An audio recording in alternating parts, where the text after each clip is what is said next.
Your vacation home is perfect for our family reunion. We're coming next month, Dad announced. I bought a $680,000 lake house with my money, Mom added. And your sister's kids are staying all summer. You don't use it anyway. I said, sure. Then changed all the locks, security codes, and gate access. When they showed up with a U-Haul full of luggage, I was standing on my own dock when my dad said it loud, proud, like he was doing me a favor. It was a Saturday afternoon at the lake, early spring. The water was still cold and gray. The air smelled like wet pine and diesel from somebody's fishing boat. I had invited my parents up for one night because I was still trying to be the kind of son who keeps family close. My dad leaned on the railing like he owned it already. Your vacation home is perfect for our family reunion, he announced. We're coming next month. I blinked. I actually looked behind him like someone else might be standing there who he was talking to. Then my mom, sitting in one of the brand new Adirondack chairs I paid for, smiled like she'd already planned the seating chart. And your sister's kids are staying all summer, she added. You don't use it anyway. I felt my throat tighten. Across the deck, my niece was smearing barbecue sauce on the outdoor cushion. My nephew had his shoes on the coffee table. My mom didn't correct them. She never corrected them when it was my sister's kids. She only corrected people when it was me. I could hear the sliding door behind me, the soft click of it closing. That sound made it feel even more real, like I was being locked out of my own life while standing in the middle of it. I didn't explode. I didn't raise my voice. I just swallowed hard and said the first thing my parents have always trained me to say. Sure. My dad clapped his hands once, satisfied. Good, he said. I'll tell everyone to start planning. He said everyone like it was a gift, like my house was a community center. I looked out at the lake and tried to keep my face neutral. My hands were cold even though the sun was out. Because what I wanted to say was, I bought this place with my money. My name is on the deed. You didn't find it for the family. You didn't help me buy it. You didn't even ask if I wanted a reunion here, but I didn't say any of that. Not yet. I'm Simon. I was 38 at the time. I lived 2 hours away in the city, and I worked as a broker. I did well. Well enough that people assumed I had endless money and endless patience. I'm not married, no kids. That part mattered in my family because it meant I was always treated like the extra adult, the flexible one, the one who could be used as the solution to other people's problems. My sister Dana had 3 kids and a husband who bounced between jobs like it was a hobby. She also had my parents' full attention, full sympathy, and apparently full access to anything I owned. For years, I had been the quiet wallet. It started small. A temporary car payment when Dana's SUV got repossession notices. A short-term loan when my parents' furnace died. I just this once deposit for a family trip because everyone was so stressed. I didn't just hand the money. I paid directly. Utilities, insurance, repairs. I was the guy who said, just send me the bill. At first, I told myself it was normal. Families help. People get in rough spots. But the rough spot never ended. And the gratitude never showed up. Instead, it became expectation. They didn't ask anymore. They informed. They didn't say, thank you. They said, well, you're the only one who can. And every time I tried to put space between myself and their needs, something happened. Some little punishment. A family dinner I wasn't told about. A group photo where I was accidentally left out of the frame. A birthday party at my parents' house where my name was missing from the cake. But my check still covered the catering. I learned to swallow it, to smile, to keep the peace. Because the truth was simple and embarrassing. I wanted them to choose me for reasons that had nothing to do with my bank balance.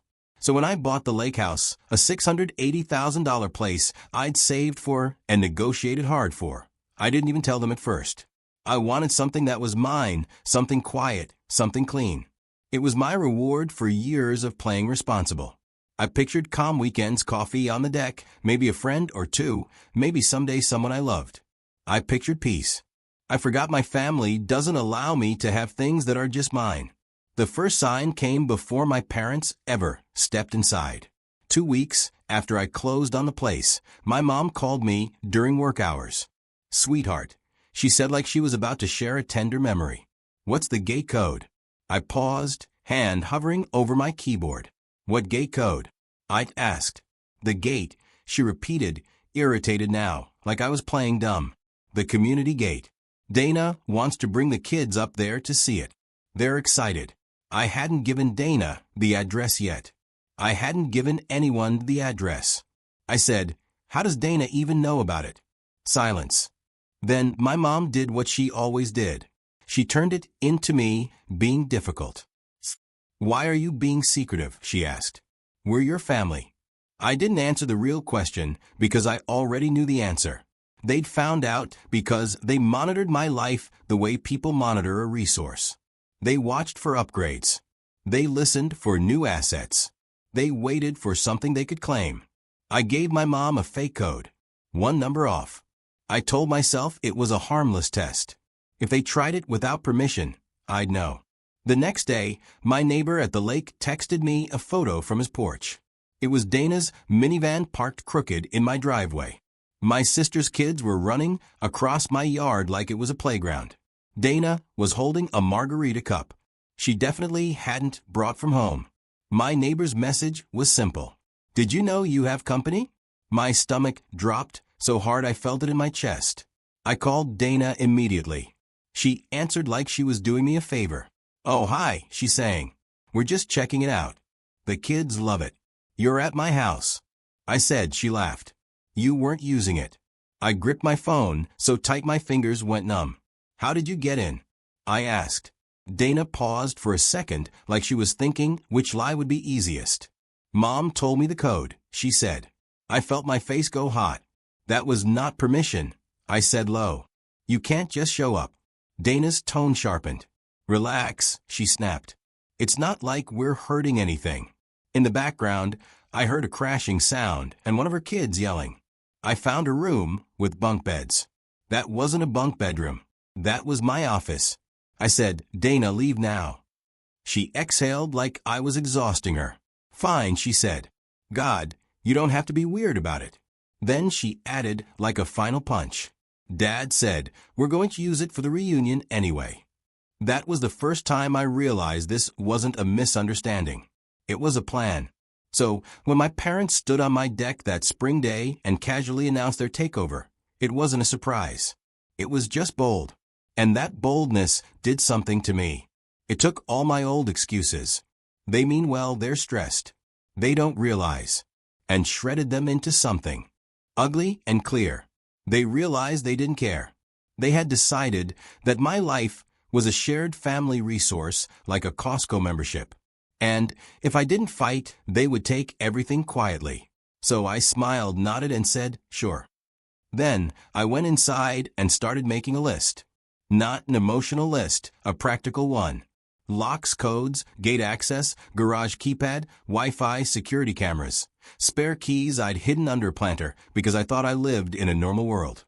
I knew exactly what would happen if I confronted them up front. My mom would cry.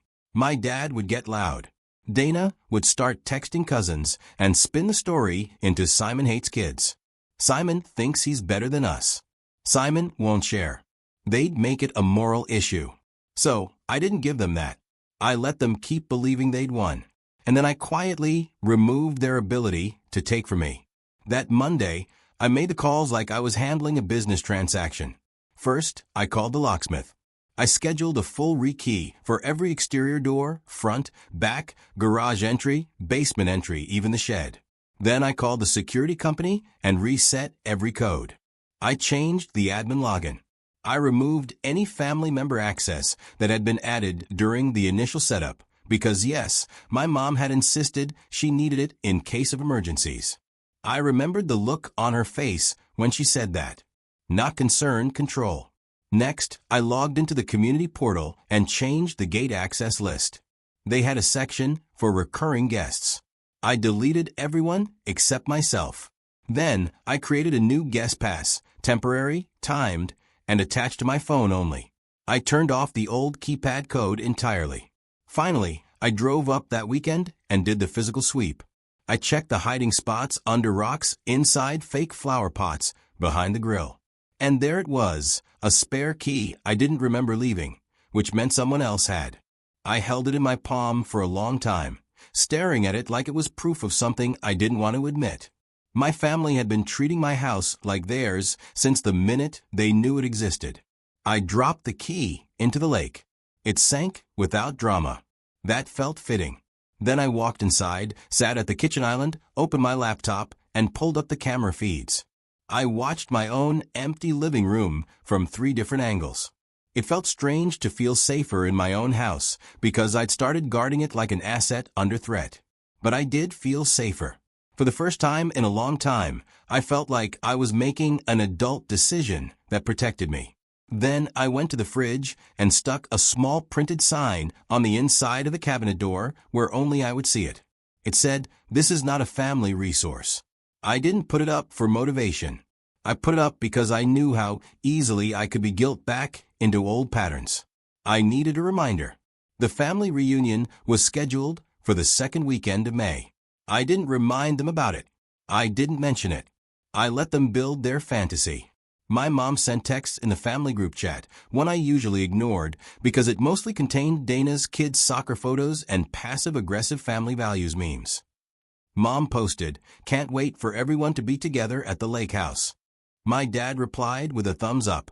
Dana replied, "Kids are already packing." A cousin replied, "Wow, Simon, you're so generous."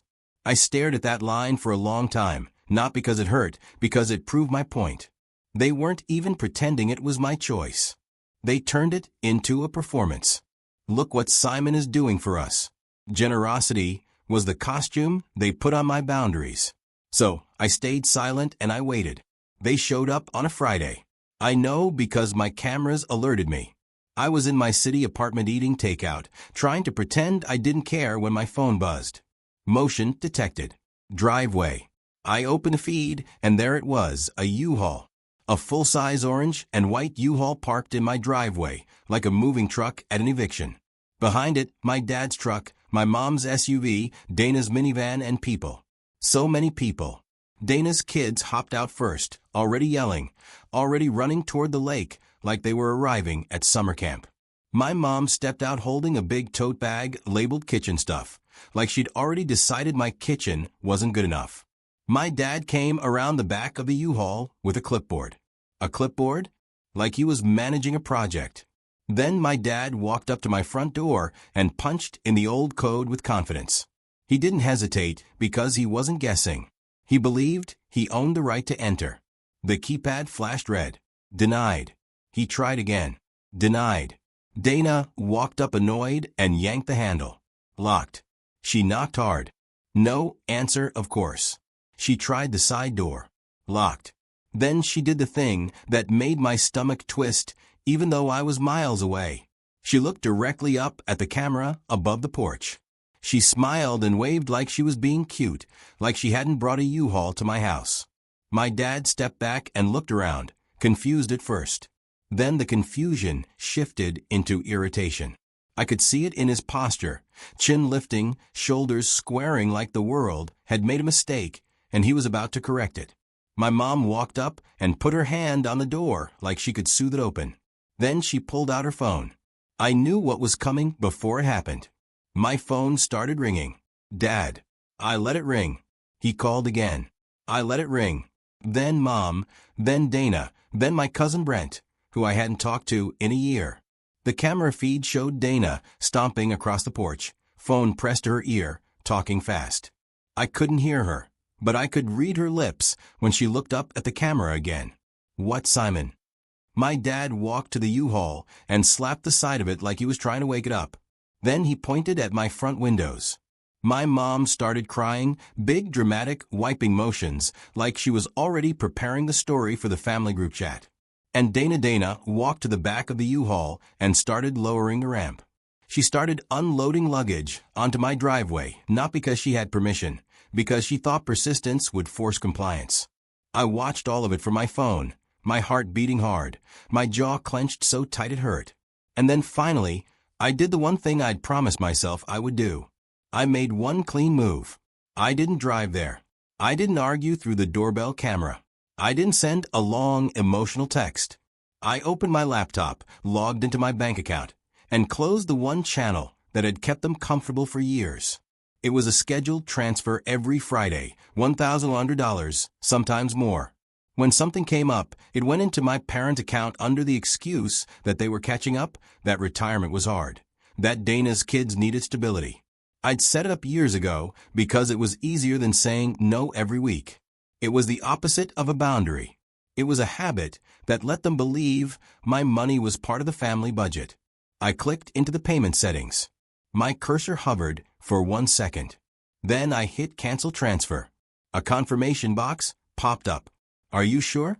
I stared at it, felt my hands tremble slightly, and clicked yes. Then I went one step further. I removed my parents as authorized recipients. I deleted the saved account information. I made it so it couldn't be restarted with a guilt text. The screen showed transfer canceled. It was so small and calm, just a line of text, but my chest loosened like someone had cut a rope I didn't realize was choking me.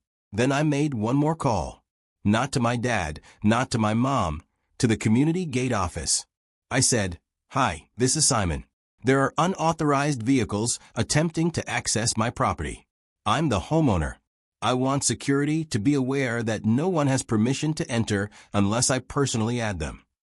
The woman on the phone didn't ask for family details. She didn't ask for backstory. She just said, "Understood. We'll handle it." That's what boundaries sound like when they're respected. Then I opened my phone and sent one message to the family group chat.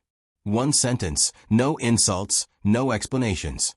No one has permission to use my lake house. Please leave the property. I hit send, and then I turned my phone face down. I didn't watch the cameras for a minute. I just sat there in my apartment and listened to my own breathing, because for the first time I wasn't negotiating my own life. I was simply enforcing it. The fallout hit fast. My dad left a voicemail that started calm and ended sharp. "Simon, stop this. We're here. People traveled. You're embarrassing your mother." My mom texted, "Why are you doing this to us? Everyone is watching." Dana texted, "My kids are crying. I hope you're proud of yourself." Then the cousins started. Not all of them. A few were confused. A few were angry. But one message came through that made me stop. It was from my aunt, my dad's sister, Aunt Melissa. She was the only adult in my family who ever talked to me like a person. Her message was simple. Did you tell them yes, or did they tell you? I stared at that question for a long time because it nailed the truth so cleanly it hurt. They hadn't heard my yes. They'd assumed it. I replied. They told me. Aunt Melissa responded, then let them learn. I didn't cry, but my eyes burned. I checked the cameras again. My parents were still on the porch. But now there was another vehicle in the driveway. Community security. 2 men in plain jackets, calm posture, professional distance. One of them spoke to my dad. My dad pointed at the house, arms wide like he was presenting a case. My mom dabbed her face with a tissue. Dana stood by the U-Haul ramp with her arms crossed, mouth tight, furious that reality wasn't obeying her. Then something happened that made my stomach flip in a weird way. Security didn't argue. They didn't debate family politics. They simply gestured toward the vehicles, toward the road. Leave. My dad's shoulders slumped slightly, not in regret, enraged. The kind of rage a person feels when control slips, and they realize no amount of volume will fix it. Dana grabbed a suitcase and slammed it back into the U-Haul. One of the kids started whining, and she snapped at them, pointing like it was their fault. My mom leaned toward my dad, speaking quickly, probably saying something like, "Just call him again. He'll cave." But I didn't. I didn't cave. I watched them load everything back up. I watched my dad pace, once more like he wanted to put his fist through my door. I watched my mom glance at the camera and suddenly stopped crying, like she remembered she was on display. I watched Dana kick the ramp up with her foot like she was ending a tantrum. Then the U-Haul pulled out slowly, like a retreat. They didn't wave goodbye. They didn't apologize. They left like I'd stolen something from them, which in their minds I had. I'd stolen access, and access had always been their favorite form of ownership. That night, My phone didn't stop. Missed calls, texts, voicemails. My dad escalated to threats that were still dressed up as family concern. You don't want to do this. You're going to regret treating us like strangers. Dana tried guilt. You're ruining the kid's childhood. My mom tried the old classic. I didn't raise you to be selfish. I listened to them, not all at once, in small pieces, and something kept standing out. None of them said, "We're sorry, we assumed." None of them said we should have asked. None of them said we crossed a line. It was all about what I had taken from them, not what they tried to take from me. So, I sent one more message, not in the group chat, directly to my parents. I'm not your backup bank. I'm not funding a family that treats my life like it belongs to them. Please don't come to the lake house again. Then, I blocked my dad for 48 hours. Not forever. Just long enough to prove something to myself that I could. The next week, my Aunt Melissa called me from her landline because she knew my parents were probably monitoring my cell number like hawks. They're telling everyone you had some kind of breakdown, she said. I laughed once without humor. Of course they are. They also said you promised them the house, she added. I didn't even hesitate.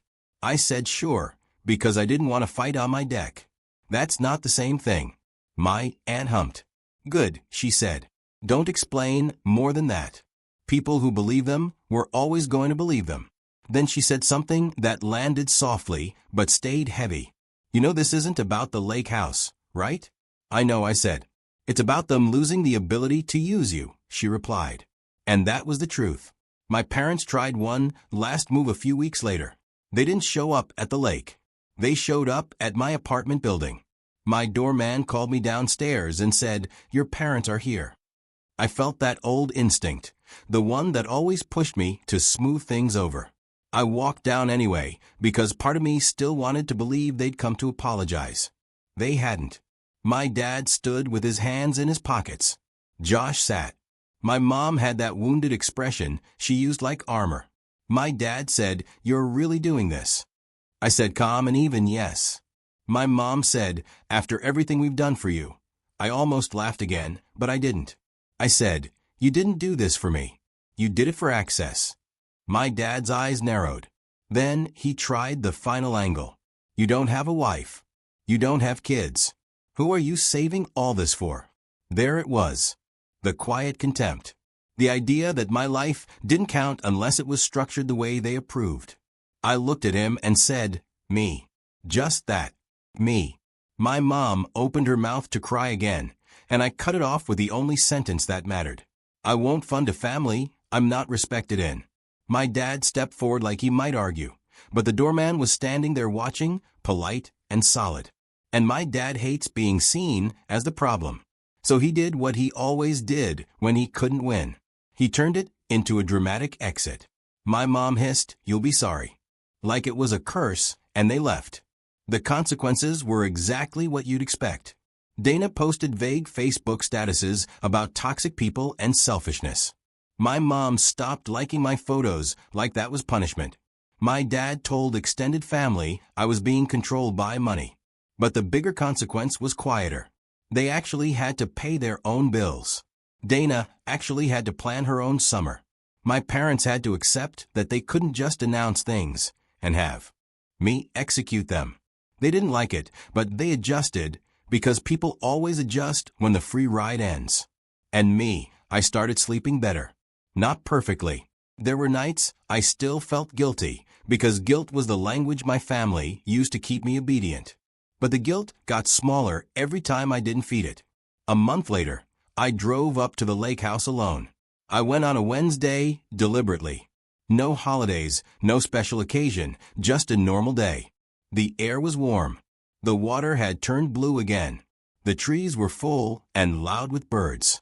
I parked in the driveway and walked to the front door. And for the first time, I didn't tense up. I typed in the new code and stepped inside.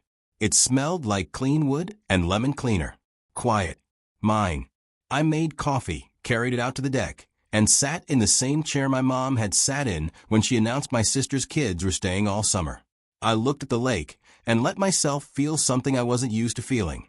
Relief. Not triumph. Not revenge, just relief.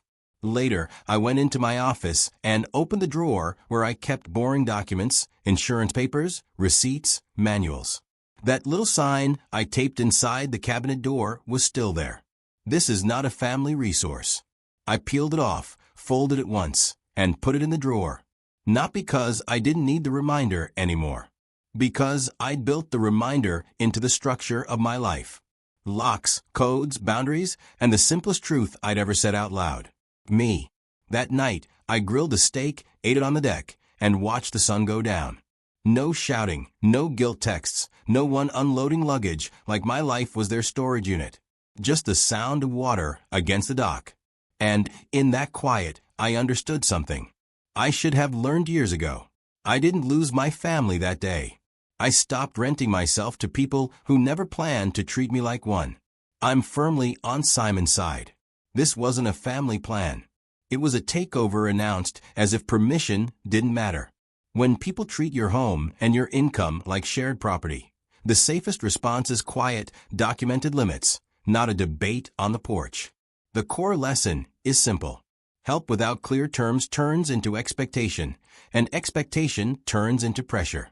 Keep access under your control, unique codes, time guest passes, alerts, and two-factor on every account. Do not share passwords. Put boundaries in writing before anyone visits, dates, head count, quiet hours, and who pays for what. If they won't agree, give one calm no with a deadline to confirm and a clear fallback plan. Communicate in writing and save texts, emails, and vendor notes in one folder. And separate ongoing support from emotion. Cancel autopay, help. Require invoices, and consider legal advice if they keep showing.